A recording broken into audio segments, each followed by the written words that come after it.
Bismillahirrahmanirrahim. Assalamualaikum warahmatullahi wabarakatuh.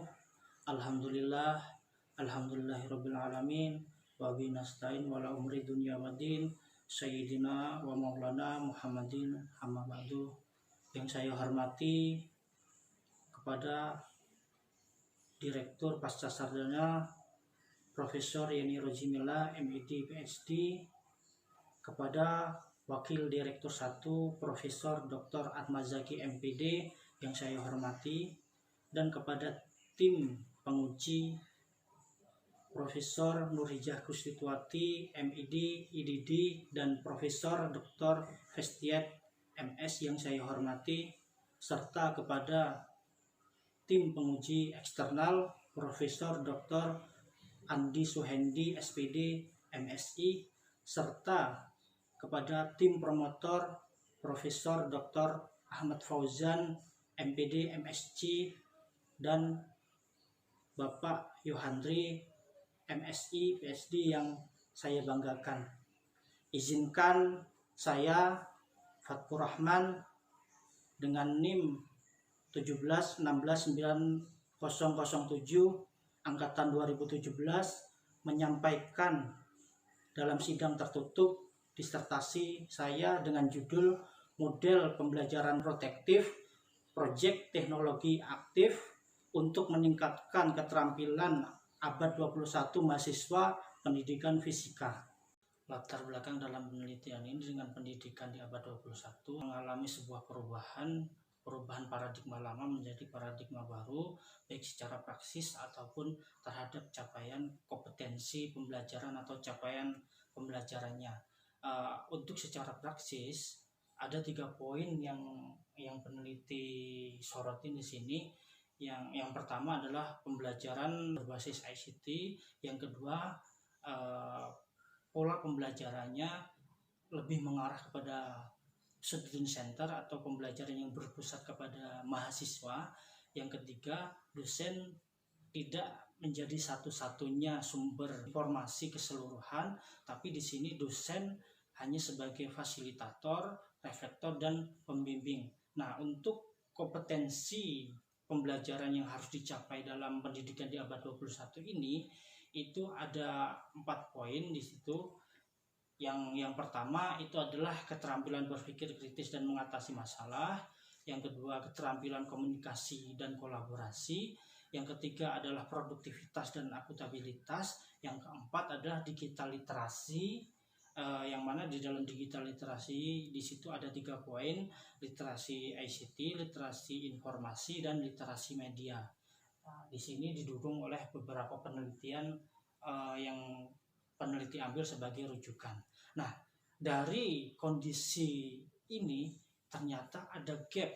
Nah, gap ini itu disorotin daripada hasil TIMSS dan laporan TIMSS 2015 dan PISA 2015 dan 2018, yang mana di situ kualitas pendidikan di Indonesia masih berada di level bawah.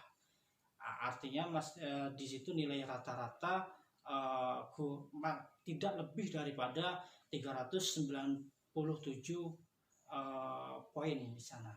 Nah, terus pemerintah melakukan sebuah solusi dengan menerapkan kembali kurikulum 2013 dengan beberapa pertimbangan, yang mana dalam kurikulum di abad 21 ini harus memandu pengetahuan, terus pemikiran, keterampilan inovasi, media, dan literasi informasi ataupun literasi teknologi dalam pembelajaran.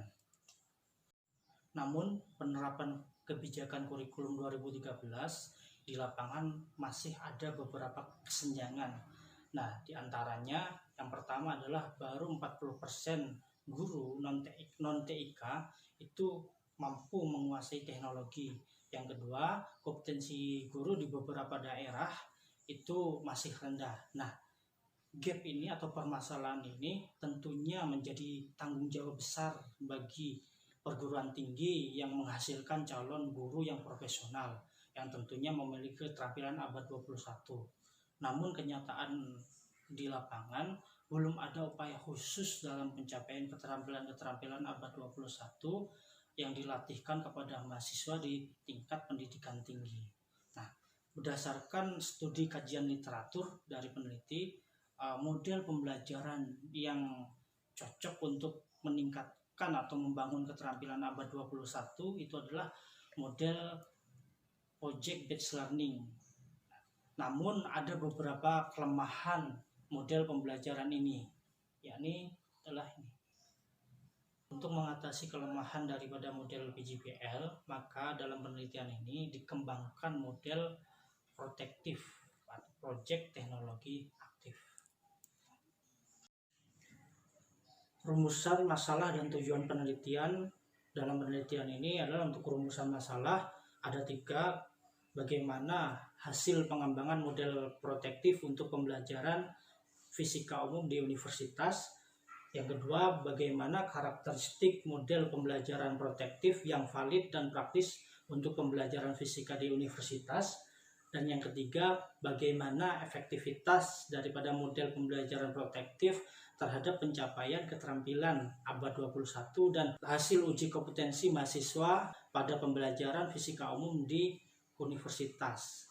Dari rumusan masalah ini tentunya tujuan penelitian juga ada 3, yang mana yang pertama adalah mendeskripsikan hasil pengembangan model protektif itu sendiri.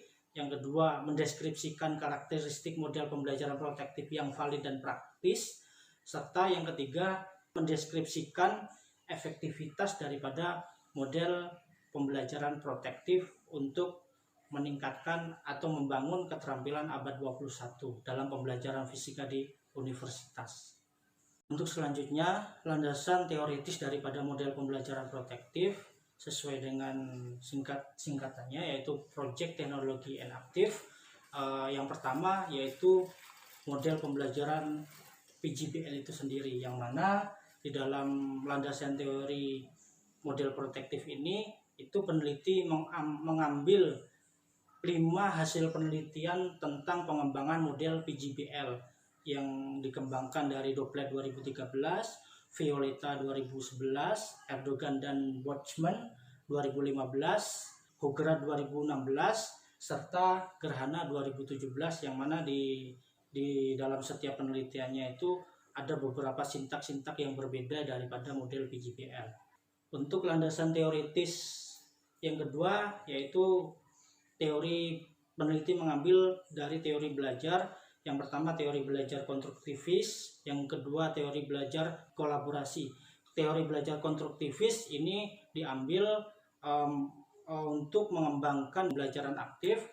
Yang kedua untuk teori kolaborasi diambil sebagai landasan untuk sistem sosial yang dibentuk dalam pembelajaran aktif, yang mana dalam pembelajarannya itu menitikberatkan kepada kolaborasi antar tim. Yang ketiga teori sibernetik. Teori sibernetik ini diambil karena model pembelajaran protektif ini berbasis teknologi. Untuk selanjutnya di sini peneliti ingin memaparkan novelty daripada model pembelajaran protektif sendiri yang dikembangkan dari 5 penelitian yang disebutkan dalam landasan teoritis, yang mana dalam model pembelajaran protektif ini ada 6 sintak yang menjadi kebaruan daripada model protektif. Itu ada pada sintak 3, sintak 4, dan sintak kelima. Sintak 3 yaitu terkait dengan uji coba produk, yang keempat ya terkait dengan publikasi produk, yang kelima terkait dengan praktikum dengan produk.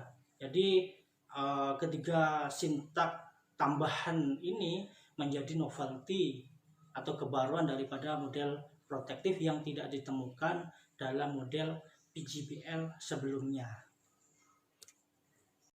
Metodologi penelitian yang digunakan dalam pengembangan model protektif ini, peneliti menggunakan desain riset dari Bloom, yang mana di Bloom itu ada 3 tahap penelitian. Yang pertama preliminary research, yang mana dalam preliminary research dalam penelitian ini adalah peneliti melakukan analisis studi literatur. Yang kedua peneliti melakukan analisis kebutuhan dan konteks, dan yang ketiga peneliti melakukan pengembangan kerangka konseptual. Langkah kedua dari model Bloom adalah design and develop prototype, di mana dalam langkah ini ada beberapa tahapan yang dilakukan oleh peneliti. Yang pertama yaitu adalah self evaluation, mengecek kesalahan yang tampak daripada produk sesuai dengan daftar checklist yang disediakan.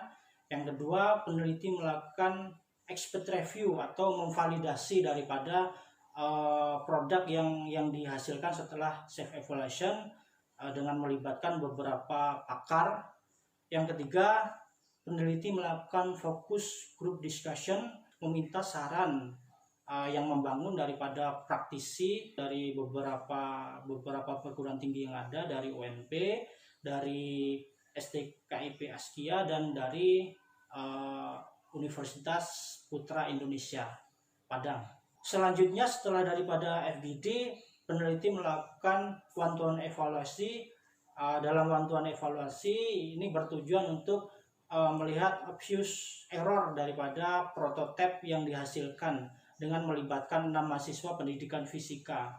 Selanjutnya, setelah dievaluasi daripada one-to-one evaluation, melakukan revisi, peneliti melakukan small group evaluation melibatkan 9 orang mahasiswa yang berasal daripada mahasiswa pendidikan fisika. Setelah melakukan revisi pada tahap small group evaluation, peneliti melakukan tahap selanjutnya yaitu field test evaluation, melihat kepraktisan daripada prototipe ke-6 model protektif yang diterapkan secara keseluruhan di kelas. Artinya seluruh sintak dan sistem pendukung yang dikembangkan dalam desain awal. Tahap ketiga dari model Bloom itu adalah assessment phase. Dalam assessment phase ini peneliti melakukan uji pembanding dengan model penelitian kuasi eksperimen dengan desain statistik group comparison, di mana peneliti menerapkan di Universitas Islam Negeri Imam Bonjol Padang dengan satu kelas eksperimen dan satu kelas kontrol. Pada kelas eksperimen di UIN Imam Bonjol, treatment berupa pembelajaran model protektif, sedangkan pada kelas kontrol tidak diberlakukan model protektif, melainkan pembelajaran ceramah, praktikum, dan diskusi.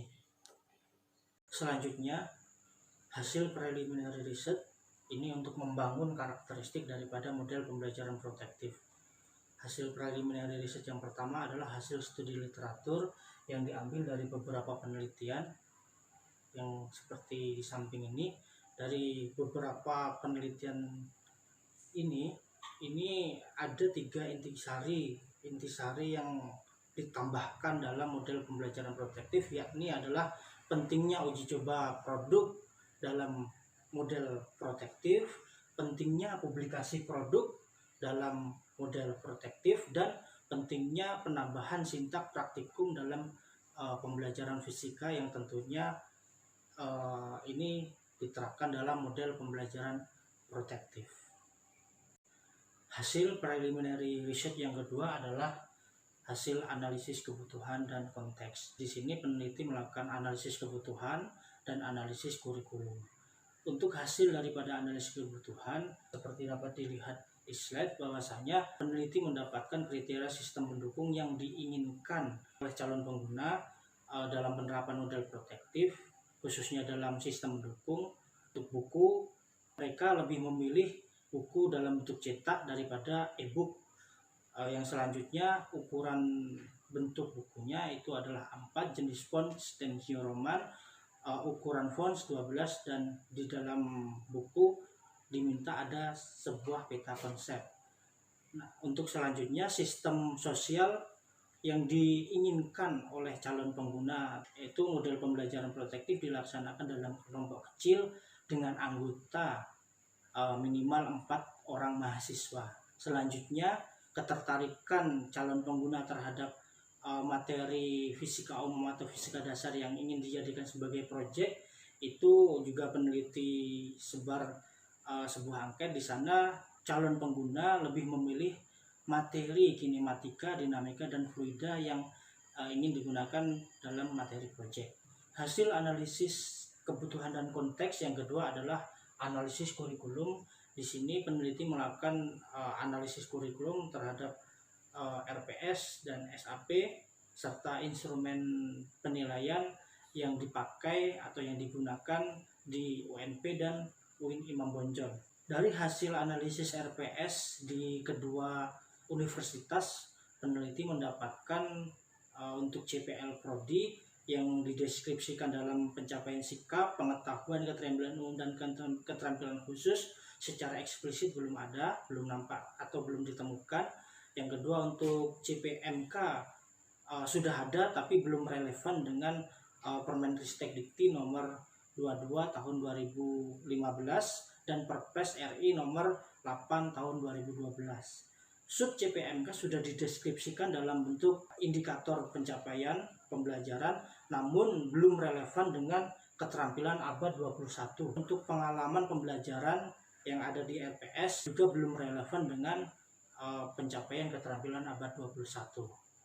Selanjutnya untuk hasil analisis SAP, di sana peneliti mendapatkan bahwasanya untuk sub indikator dan rumusan indikator juga belum relevan dengan keterampilan abad 21. Selanjutnya untuk hasil preliminary riset yang ketiga itu adalah hasil pengembangan kerangka konseptual. Hasil pengembangan kerangka konseptual didapatkan 6 komponen atau 6 karakteristik daripada model. Yang pertama adalah sintak, sistem sosial, prinsip reaksi, sistem pendukung, dampak instruksional, dan dampak pengiring.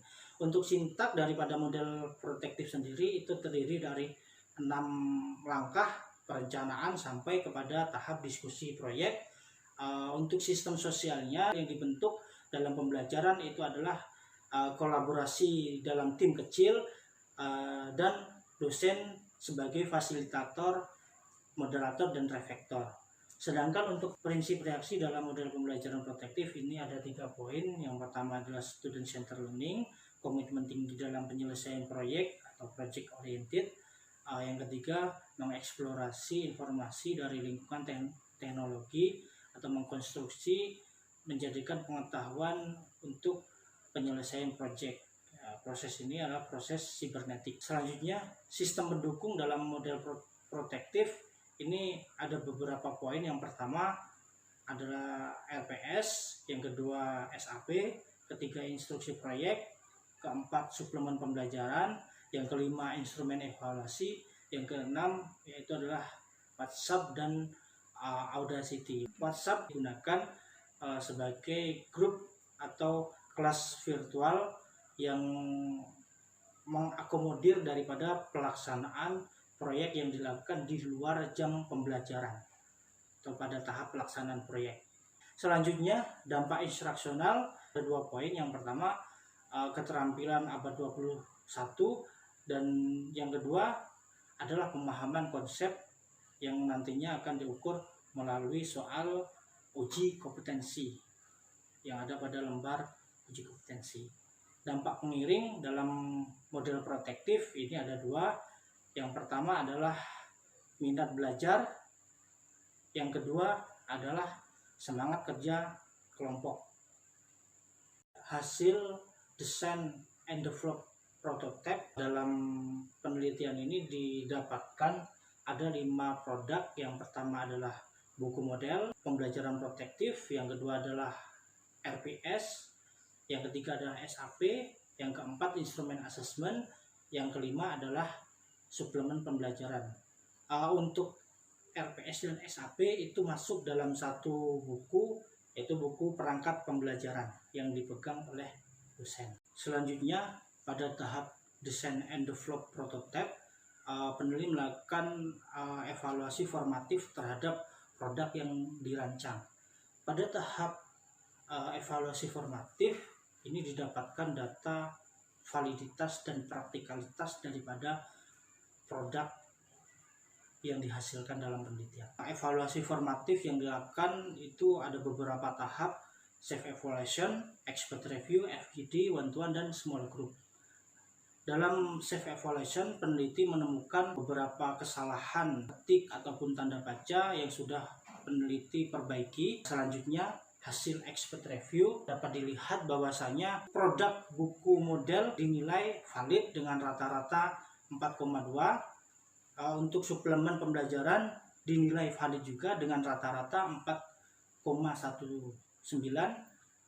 RPS dinilai sangat valid dengan rata-rata 4,29. SAP dinilai valid dengan rata-rata 4,20.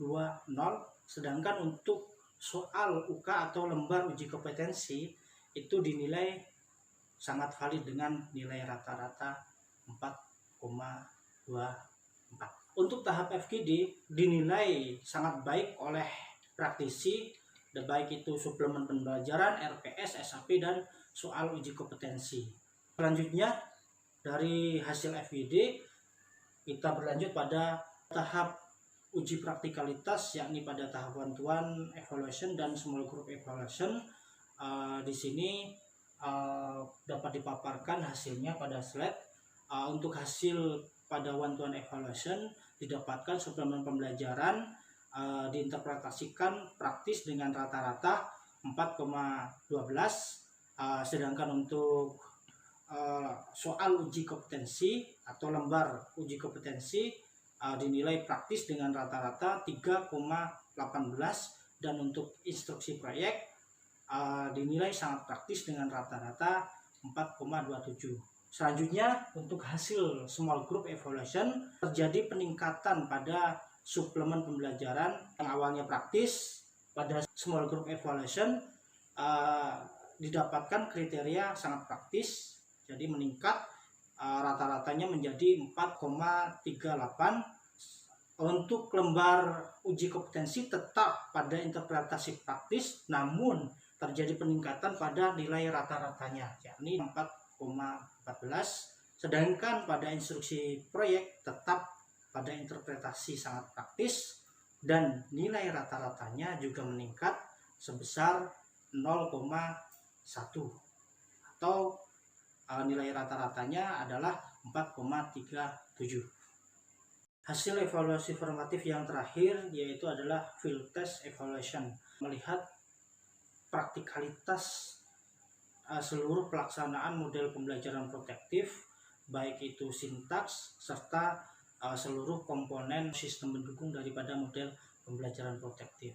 Ada beberapa hasil yang dapat digali dalam tahap field test ini. Yang pertama adalah respon dosen untuk sintak, peran dosen, serta prinsip reaksi yang dibangun dalam model pembelajaran protektif itu sangat praktis. Sedangkan untuk respon mahasiswa juga menunjukkan hal yang sama, baik itu dari sintak, keterlaksanaan sintak, peran dosen, dan prinsip reaksi dalam pelaksanaan model pembelajaran protektif juga dinilai sangat praktis. Selain itu, pada tahap field test, peneliti juga melakukan observasi terhadap pencapaian daripada keterampilan abad 21, yang mana pencapaian keterampilan abad 21 pada tahap field test ini dipandang cukup berhasil atau cukup terlaksana, karena dari grafik tampak mahasiswa yang memiliki keterampilan abad 21 yang rendah itu sangat sedikit dan didominasi pada keterampilan sedang dan tinggi. Selain itu, komentar daripada mahasiswa terlihat bahwasanya setelah melakukan proses pembelajaran dengan model pembelajaran protektif pada tahap field test ini, mereka juga merasakan manfaat daripada model pembelajaran protektif ini dilaksanakan dalam membentuk keterampilan abad 21. Hasil tahap terakhir pada proses pengembangan model pembelajaran protektif yakni pada assessment phase untuk menguji efektivitas daripada model protektif jika dibanding dengan pembelajaran konvensional, yaitu ceramah, praktikum, dan diskusi. Hasil pada tahap ini dilihat dari dua pencapaian, yaitu pencapaian keterampilan abad 21 dan pencapaian kemampuan penyelesaian soal uji kompetensi. Seperti pada grafik dapat kita cermati bahwasanya untuk hasil pencapaian keterampilan abad 21 Di sana kita dapati bahwasanya di kelas eksperimen, yakni dengan model pembelajaran protektif, lebih baik dalam membangun keterampilan berpikir kritis dan menyelesaikan masalah, keterampilan literasi media, keterampilan kolaborasi, dan keterampilan komunikasi daripada kelas kontrol yang pembelajarannya dilaksanakan dengan ceramah, praktikum, dan diskusi. Untuk grafik pencapaian kemampuan penyelesaian soal uji kompetensi, di sini kelas eksperimen juga lebih unggul daripada kelas kontrol dalam menyelesaikan 6 soal uji kompetensi yang diberikan setelah proses pembelajaran. Namun dari grafik terlihat tidak terlalu signifikan perbedaannya persentase kemampuan mahasiswa dalam menyelesaikan soal dibanding dengan grafik pencapaian keterampilan abad 21. Dari dua grafik ini kita bisa menarik sebuah kesimpulan sementara bahwasanya model pembelajaran protektif ini berpotensi lebih baik dalam membangun keterampilan daripada kemampuan dalam penyelesaian soal. Dari data hasil penelitian yang sudah dipaparkan sebelumnya, peneliti mencoba mengulas beberapa alasan kenapa produk yang dihasilkan dari penelitian ini bernilai valid, praktis, dan efektif. Produk bernilai valid, peneliti meyakini bahwasanya produk dirancang sudah sesuai dengan teori, yakni untuk RPS dan SAP sudah sesuai dengan Permendikti nomor 44 tahun 2015.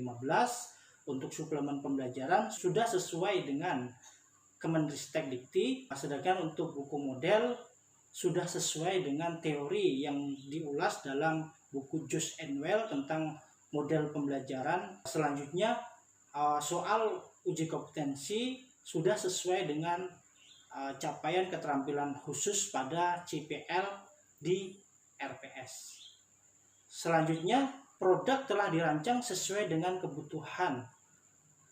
Produk juga dirancang untuk memenuhi kriteria dalam aspek isi, kegrafikaan, dan bahasa.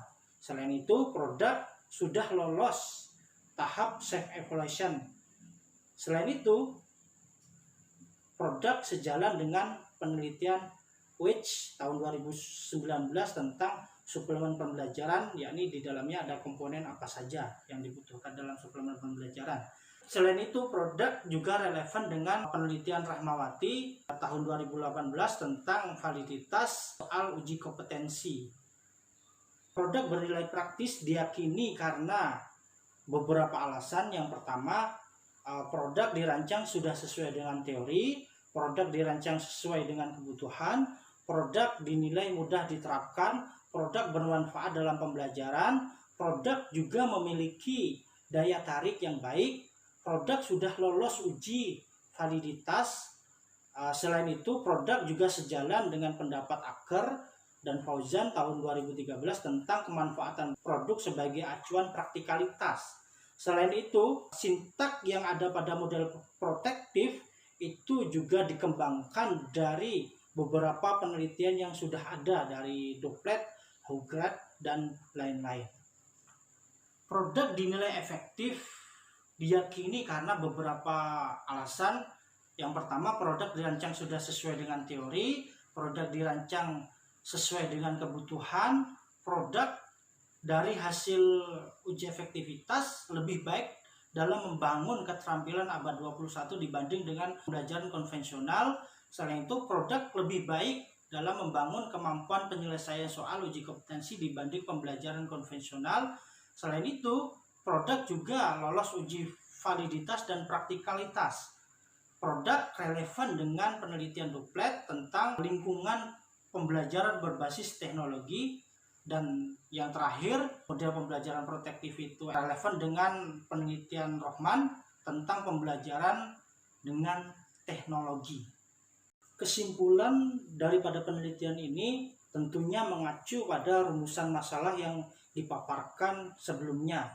Kesimpulan pertama itu terkait dengan hasil pengembangan model pembelajaran protektif seperti yang ditampilkan di gambar, bahwasanya pengembangan daripada model pembelajaran protektif terdiri dari 6 komponen, yaitu dari sintak, sistem sosial, prinsip reaksi, sistem pendukung, dampak instruksional, dan dampak pengiring. Kesimpulan yang kedua menjawab perumusan masalah yang kedua, yakni terkait dengan karakteristik, validitas, dan praktikalitas model pembelajaran protektif.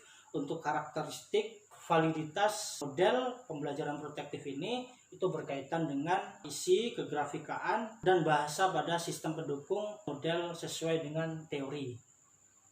Untuk karakteristik praktikalitas daripada model pembelajaran protektif, tentunya di sini model pembelajaran protektif mudah diterapkan, bermanfaat dalam pembelajaran, dan memiliki daya tarik yang baik. Untuk kesimpulan penelitian yang ketiga menjawab perumusan masalah yang ketiga, yakni efektivitas daripada model pembelajaran protektif, di mana model pembelajaran protektif efektif dalam membangun keterampilan abad 21 dan kemampuan mahasiswa dalam menyelesaikan soal uji kompetensi jika dibanding dengan pembelajaran konvensional secara ceramah, praktikum, dan diskusi. Demikian presentasi yang dapat saya sampaikan. Terima kasih atas kesempatan dan mohon maaf atas segala kekurangan. Saya akhiri, wabillahi taufiq wal hidayah. Wassalamualaikum warahmatullahi wabarakatuh.